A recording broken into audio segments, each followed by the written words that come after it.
Wind cones through the cold pines of the Balkans. A blood-red dusk paints the stone walls of a royal citadel, an isolated world clinging to its last breath. From a distance, music echoes. Flutes, drums, voices rising in uneasy celebration. Inside, candles burn low. Gold plates clatter. Wine spills. The groom laughs with blood in his teeth. The bride watches in silence. This is not a feast. It is a funeral with better lighting. Cut to black. One by one, they will drop, not from arrows, not from blades, but from something more insidious, unseen, patient, treacherous. They will clutch their bellies, their faces turning gray-green, eyes emptying of light as their legacy curdles within them. In a single night, centuries of lineage will be erased not by war, but by trust. Today, school children are taught of kings and queens as if they were gods. Monuments still carry their names. But behind the myths of noble blood and divine right, there are quieter stories, ones the textbooks avoid. Stories of betrayal disguised as kinship, ambition fermented into poison. This is not a tale of a single. Murder, it is a surgical strike against an entire bloodline disguised as a wedding toast. Today, we strip away the legend. We unmask the feast. We descend into a moment when love, empire, and legacy shared a table, then drank themselves to death. It began with the scent of iron and incense. In the halls where sunlight barely reached, the air always hung thick, perfumed by holy oils, soured by mildew, stained with the breath of centuries. The royal house was carved into the bones of a mountain, its towers rising like clenched fists above the valley, its chapel echoing with endless litanies for the dead. Servants walked barefoot on stone floors, their silence louder than prayer. And always the eyes painted, carved, embroidered watched. From every surface. Saints, ancestors, angels. None smiling, the family was old. Older than most wars. Older than the names of villages that now bowed to them. Their blood had once been called sacred, their voices law. Priests told children they ruled by God's breath, and their portraits bore the golden halos to prove it. Bards composed songs not of their mercy, but of their fury, how thunder followed them in battle, how even snow melted before their armies. But glory, once earned, does not preserve. It rots. By the time the last heir was crowned, the banners were still bright, but the threads had weakened. Brothers eyed each other with smiles that never touched the heart. Mothers whispered of succession in the dark, while confessors drank. Too much wine to keep secrets. The great hall, once filled with laughter and law, echoed now with rehearsed pleasantries and poorly concealed bribes. They still held court, still passed judgment from chairs that smelled of old sweat and wormwood. But their hands shook, and their decrees stank of fear. The king had a tremor in his left eye. It twitched when his son spoke. He trusted no one, not even the holy men who touched his dying father's feet, not the midwives who bathed his heir in goat's milk. Poison was a rumor turned ritual. Each meal required a taster. Each guest was watched. Behind the stained glass windows, betrayal became a kind of family tradition. And yet, from the outside, nothing had changed. The people still knelt. Coins still bore the king's face.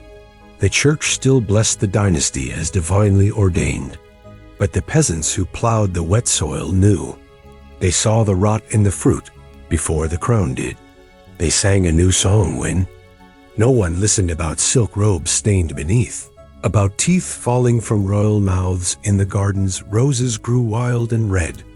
No one dared trim them. Inside, bloodlines mingled like smoke. Cousins wed cousins. Sons grew up calling their aunts bride. A family tree curled inward, roots choking roots. What began as strategy hardened into superstition. Only their blood, and none other, could wear the crown. But blood thickens. It darkens. It turns to mud if it has no stream to cleanse it. The youngest prince, it was said, had dreams of drowning. In wine, the eldest forgot his sister's name, even as he kissed her hand. The women bled too early, or not at all. And still, the heralds proclaimed strength. Still, the bells rang. There were too many voices in too few halls. They built a new wing-wide, tall, windowless. For guests, they said. For celebration. For the future. But the masons told other stories. The walls were thick as vaults. The doors heavy. The chimneys narrow. No birds sang near it. And then the invitations were written, gilded letters. Seals pressed in wax. A wedding, they said. A glorious union of blood and promise. The king himself smiled. His eye had stopped twitching. He called it a rebirth, but the servants whispered in kitchens and cellars. The roses had begun to die. All at once. The wine cellars had been emptied, scrubbed, restocked. Something colder than death had crept into the house. They called it glory, but even a crown, once buried long enough, begins to stink. The corridors were narrowest, where the walls held secrets. Cold stone, worn by generations of slippered footsteps, kept the echoes of whispered names. In the corners, dust gathered like quiet intentions. Doors never fully closed. They listened. So did the servants, who no longer flinched at the hiss of a dagger drawn too quickly, or the crash of goblets hurled during private dinners. There was no such thing as privacy, only rehearsed privacy. Only the illusion of blood-bound trust. The cousins dined together, yes. They smiled, yes. But they cut their meat too neatly. Their laughter never lingered after the punchline. There, eyes lingered on shoulders, on rings, on the curve of a blade at a belt's edge.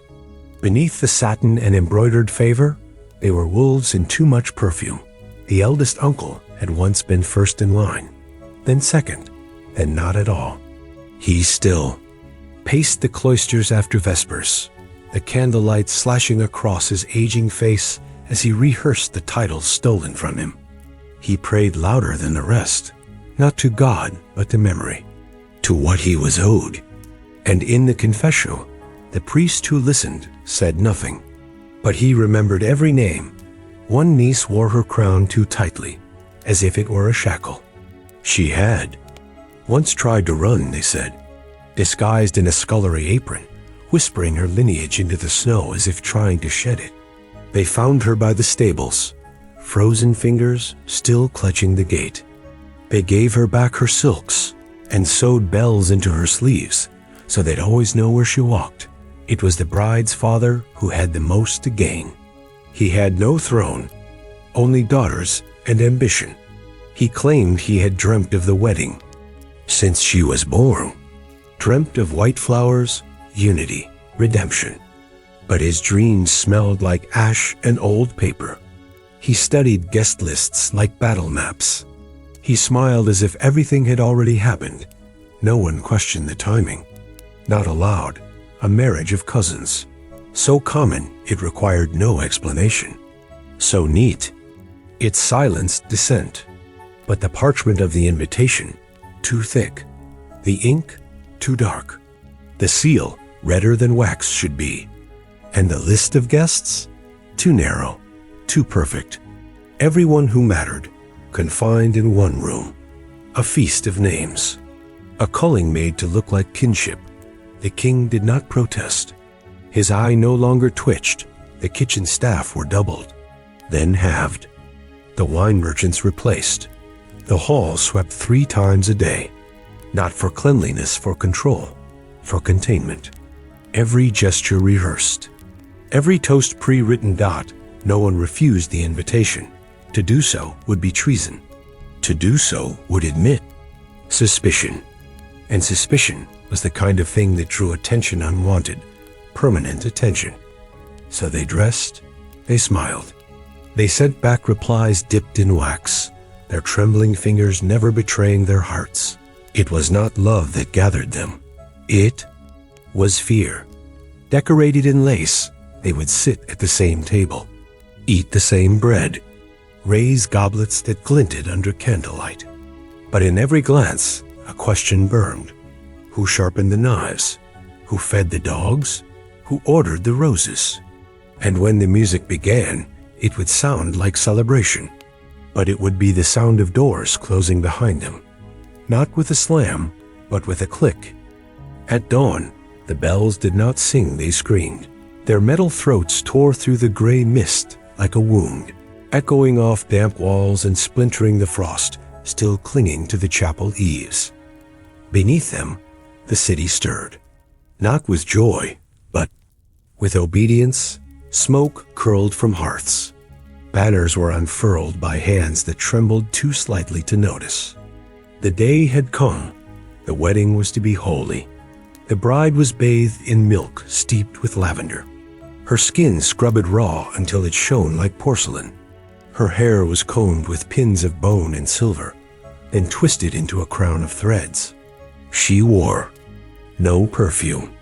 Only the smell of steam and old stone clung to her. Her gown, hand-stitched by veiled women, was white but not pure, its hem dragged through ash.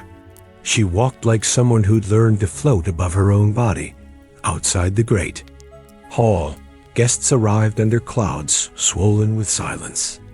Every footfall was muffled by damp earth, every voice pinched between the teeth.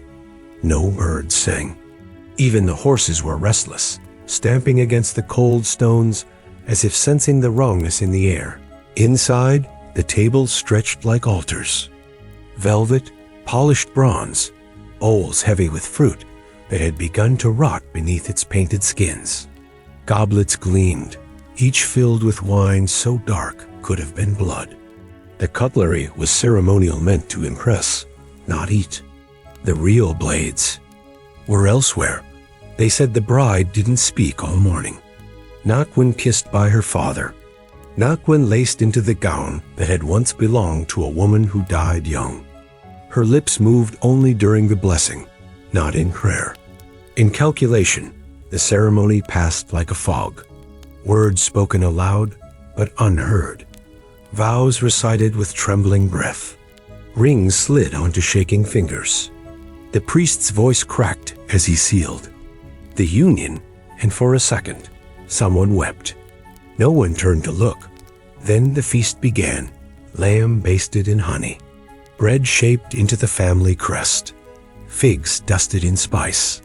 Dancers entered barefoot, trailing ribbons behind them like veins unraveling. The music started too fast, then slowed, then faltered.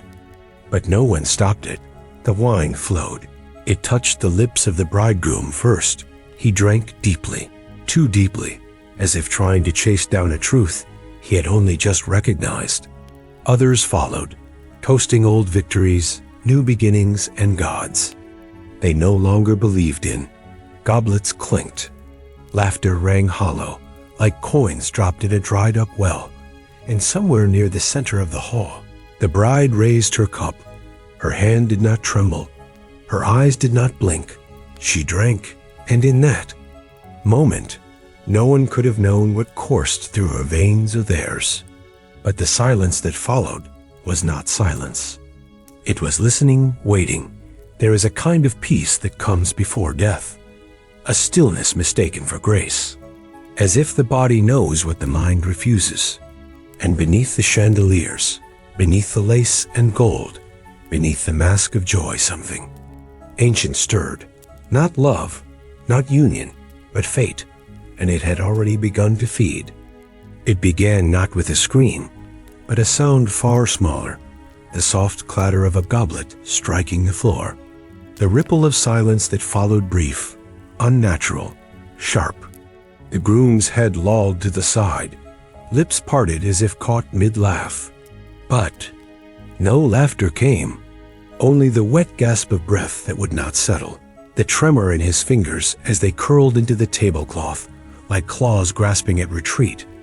No one moved at first, not out of calm, but disbelief, as if the body before them was a poor actor fumbling a line, as if death were too vulgar to breach these gold-threaded walls. But when his body pitched forward and struck the floor, his face turned toward the heavens in a mask of swelling agony. Others began to rise. Too late, a lord doubled over, clutching his stomach as blood painted his silks from the inside out.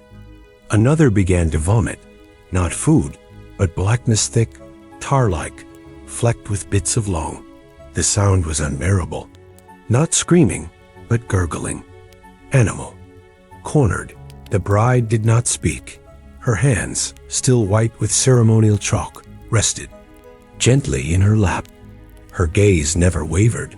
She watched them fall one by one, not like dominoes, but like beasts in the forest.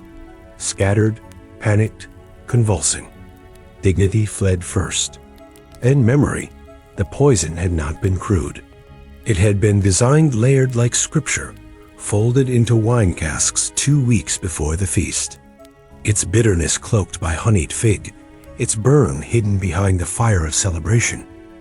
It clung to the lips, then waited. Patient, almost reverent, the apothecary who brewed it had vanished days before. His workshop burned. His name scrubbed from every ledger. He had been promised silence in exchange for eternity. A coward's trade, perhaps. But effective, no one could trace it, not now. Not with mouths bleeding and bowels tearing and tongues too swollen to speak. The kitchens had been cleansed that morning with ash and brine. The wine poured by servants flown in from across the sea, their dialects foreign, their eyes downcast. They'd been promised coin, not truth. When the doors locked behind them, none of them looked back. Some tried to crawl. One baroness dragged herself toward the altar, fingers scraping across stone as if the relics might grant her a final absolution. She died with her mouth open, whispering the name of a god who did not answer. Another clung to a pillar, her eyes wide, pupils blown, whispering her child's name again and again until her voice broke into silence. A boy barely 12 slunked. Beside his father, his face turning the color of rotted plums, his last breath steaming the floor. No one had told him not to drink. It spread quickly, but not too quickly. Each guest suffered in a slightly different way. Some seized, some wept.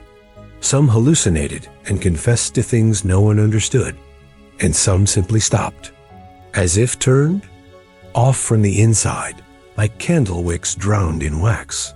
The stench was unbearable, not of blood, though there was plenty, but of emptied bowels, curdled meat, and the sharp, sour scent of fear. The feast table still groaned under its weight, but no one reached for food now. The meat cooled, the candles guttered. The wine sat untouched, deep red, calm as a mirror, and still. The bride did not move. She had been taught to endure, to obey, to wait. And so she sat, upright, untouched, the silk of her gown unwrinkled, her hands resting like folded wings across her lap, watching the silence grow. Not vengeance, not justice, just balance restored in the ugliest way, and it was not over. Not yet, because silence does not stay empty for long. It waits for the echo. Smoke lingers longer in silence. By morning, the hall was cold. The fire had died sometime during the night, leaving only the pale breath of winter curling over stone. The bodies had not been moved. Flies gathered in the corners. Wax from the neck. Candles pooled like tears, hardened on marble, framing still faces turned skyward in grotesque peace. No birds returned. The great doors remained closed, but word moved faster than wood or metal could contain. One servant escaped barefoot, bleeding, eyes wide with something that no language could name. She did not speak, only ran. And where her shadow passed, rumors began to rise like steam from the frost. In the mountain passes, riders galloped without. Banners. Their cloaks were torn, their lips cracked, their hands stained with ink and blood. They bore no letters. Only words spoken in gasps, repeated with disbelief, received with silence.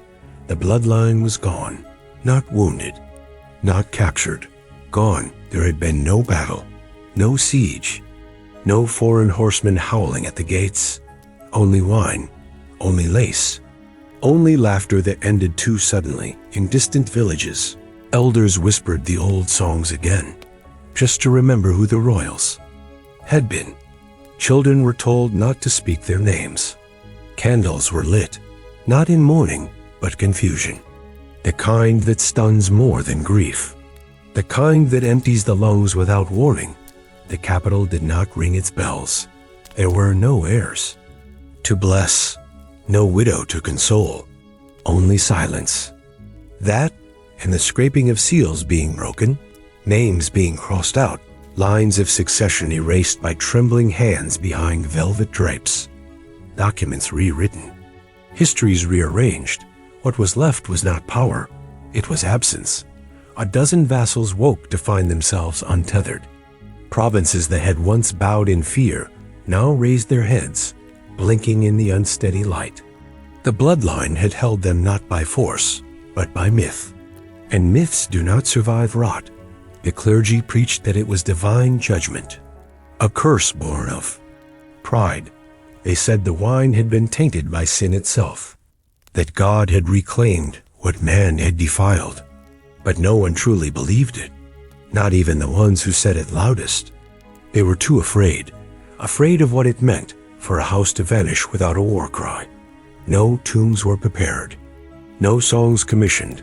The dead were not mourned, they were erased. Portraits taken down, coins melted, pages torn from ledgers. It was not grief that followed, it was revision, a quiet redrafting of what had always been certain. But the people remembered. They remembered the way the castle lights had gone out all at once, the way the sky that morning had refused to brighten, the way dogs refused to approach the gates for days. They remembered the bride's silence, the sealed invitations, the scent of roses that never bloomed again, and they began to speak in a new way, not of kings, but of endings, not of rule, but of reckoning. What once had been unthinkable, the death of a lineage without sword or siege, became legend. And like all legends born of silence, it changed as it spread. Some said it was revenge. Others said justice. Most said nothing at all, but all of them knew what it meant. Not that a family had died, but that something older, something colder had awakened. Something that watched every throne from beneath, waiting and hungrier now. She did not run. When the others fell writhing, choking, eyes rolled back like shutters against pain, she remained still. Her cup sat empty, her lips unbitten, her gown unstained. She blinked once, then twice, and watched the room fall around her like a cathedral collapsing in slow motion. Some said she had been spared by grace. Others whispered darker things. The widow, they now called her, not by name. Her name had become dangerous. It held too much weight in the mouth, too much sharpness behind the tongue. So they used titles instead. Widow, bride, her grace, the quiet one. Each name less human than the last. They came for her at dawn. Not with chains, but with questions. How did you survive? What did you know? What did you do? She answered none of them. Her voice, when finally summoned, was soft, too soft, as if meant only for the dead. She did not cry. She did not rage. She sat beneath firs in a cold stone room and spoke only when her silence became more terrifying than her words. They exiled her, eventually, not out of mercy, but discomfort. No one knew what to do with a woman who had lived when everyone else had not. She was an answer no one wanted. In exile, she lived in a villa meant for mourning. Rooms too large, mirrors all removed. Servants instructed never to speak unless spoken to. The tapestries were drawn tight to cover cracks in the wall, but she could still hear the wind clawing through the stones. She walked barefoot through hallways, her steps the only sound. At night, she lit no candles. She preferred the dark, Some say she wrote confessions in a dead language. Others say she spoke to shadows, that she refused to eat from silver, that she stared too long at birds before they fled, and always, question remained. Did she know? Was she the spark that lit the oil? The hand that tilted the goblet? Or merely the flame that refused to go out? The women who bathed her noticed the mark's faint lines scarred over long before the feast, as if something had once been cut from her, something sacred. They said she whispered names in her sleep, names not found on any ledger, names already forgotten. She had worn white, yes, but it was not the color of innocence. It was the color of bone. Now, the letters that came for her remained sealed. She touched them, but never opened them. Not out of fear, but certainty. She had seen how words could kill. She once stood in the garden, still as marble, while the wind tore the petals from a rose bush that had never bloomed. She watched the ground and said nothing, but something in her face cracked. Not like a mirror, but like a wall, the kind built to hold something in, not out. And when the servants spoke of her, they did so in low tones, eyes flicking to the corners, not because they feared her, but because she had lived, and survival in a house built on silence was the loudest crime of all. It did not arrive with drones. It did not ride in with sunlight or sabers. The new crown came quietly, like mold, settling into the soft places left behind.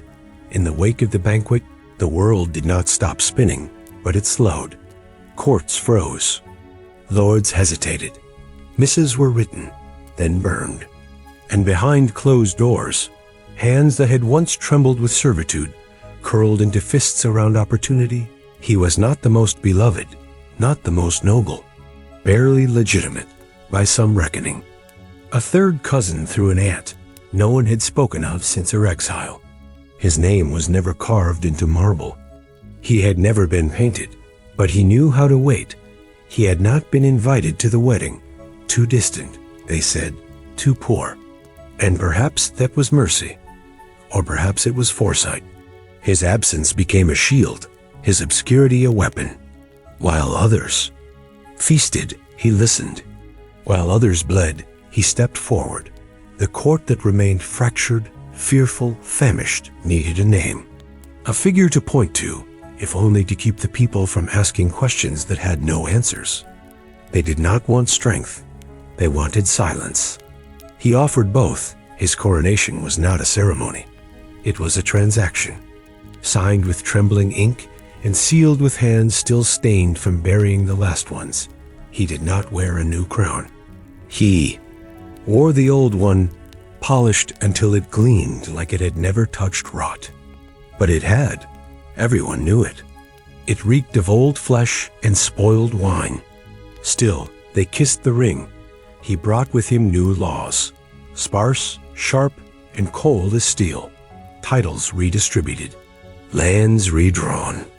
Those who had hovered on the edge of power now found themselves seated at tables that had once denied them bread. They accepted their ascent with thin smiles and thicker knives tucked beneath embroidered cuffs. No one celebrated.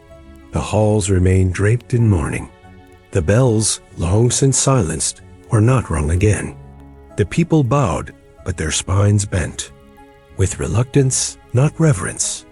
They had seen what crowns could become when left to fester. He was not cruel. He did not need to be. Cruelty makes noise. He preferred obedience purchased in whispers. Alliances sealed with shared secrets, not swords. He knew that power gained too loudly becomes a target.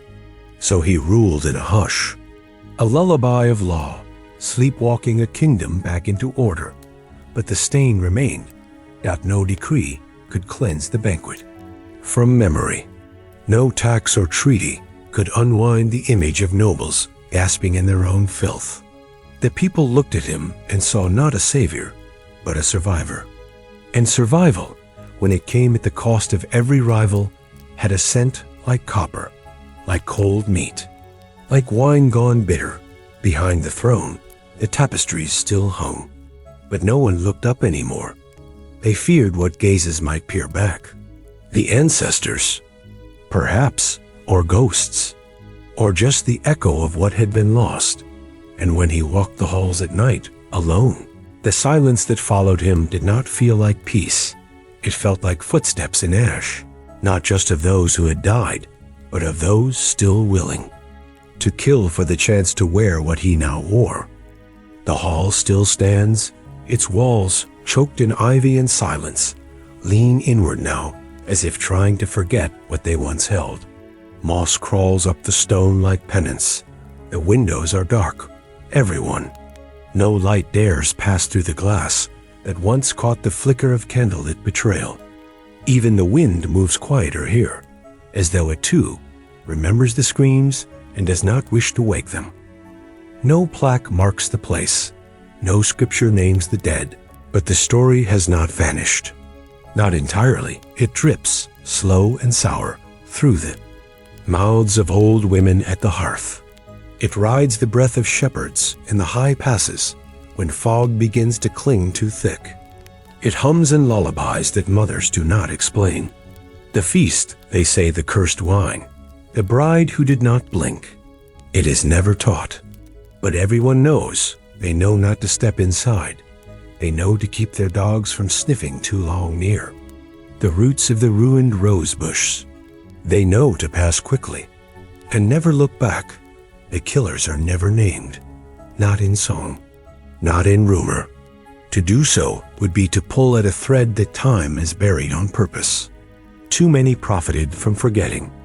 Too many swore vows over goblets that never made it to the feast. The silence around the truth became sacred, sharper than justice, heavier than blame. Children dare each other to whisper the bride's name through the cracks in the gate. None say it twice. Some claim to have seen her older now, veiled in black, watching from behind the curtains of an upper room that no longer has floors. Others insist she vanished entirely, or turned to stone, or became the ghost that keeps the birds from nesting in the rafters. Truth has long since loosened its grip. What remains is something colder, a story shaped not by memory, but by absence, a legend not of bloodlines, but of endings. It warns not against war or betrayal, but against opulence, against silk, against wine so dark it stains the throat before it burns. It is not the horror that keeps the tale alive. It is the silence, the vast, deliberate, generational silence, the kind that eats names, that grinds bones into dust fine enough to breathe, that teaches every child, without saying it, what happens when too many sit at the same table and trust the wrong hand to pour the wine, and still the hall stands not as a monument, but as a mouth that remembers how to chew and never learned how to swallow.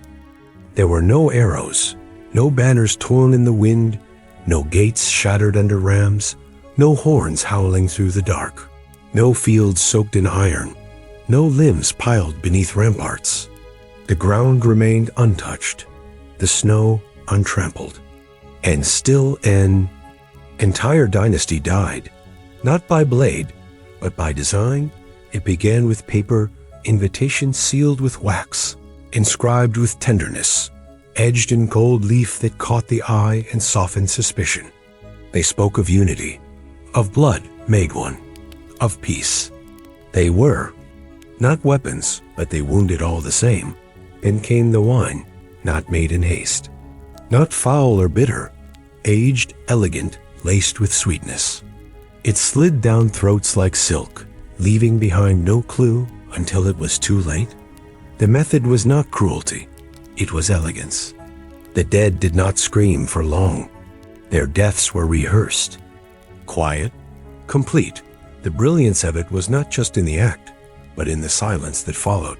There was no culprit, no enemy at the gates, no assassin to hang. There was only grief confused, directionless, powerless. And in that fog of uncertainty, the architects stepped forward, not with swords drawn, with hands clean, with eyes lowered, with a plan. They understood something most rulers never did. That fear born from spectacle dies quickly, but fear born from ambiguity never leaves. They left no bodies in the streets, only a hall full of corpses, dressed in silk, mouths open in frozen surprise. And in doing so, they rewrote the laws of conquest. They taught the world that power could be taken, not by fighting, but by erasing. The wedding was not a trap. It was theater. They gathered the nobility, the heirs, the claimants, the chroniclers, every mouth that could speak against them, and sat them side by side at tables draped in velvet. Then they watched the curtain fall. No battle needed to be won. Only memory needed to be broken. The poisoners, whoever they were, understood the anatomy of lineage, that it could be undone, not by fire, but by stillness, not by blood in the streets, but by blood in the veins turned to ice. And when the time came, when the dust had settled and the throne stood hollow, they did not seize it with force. They were invited, because the horror of what had happened made any alternative seem safer. The surviving hands reached not for justice, but for certainty. And the ones who offered it were crowned. That is how power is inherited in a bloodless war. Not through might, through trust, broken precisely, and joy, weaponized without warning. And to this day, no war has matched its efficiency. No conquest, its subtlety. No rebellion, its precision. Because you do not need a sword to rule. You only need to make your enemy smile. Before they swallow, and by the time the warmth fades from their skin, the room belongs to you.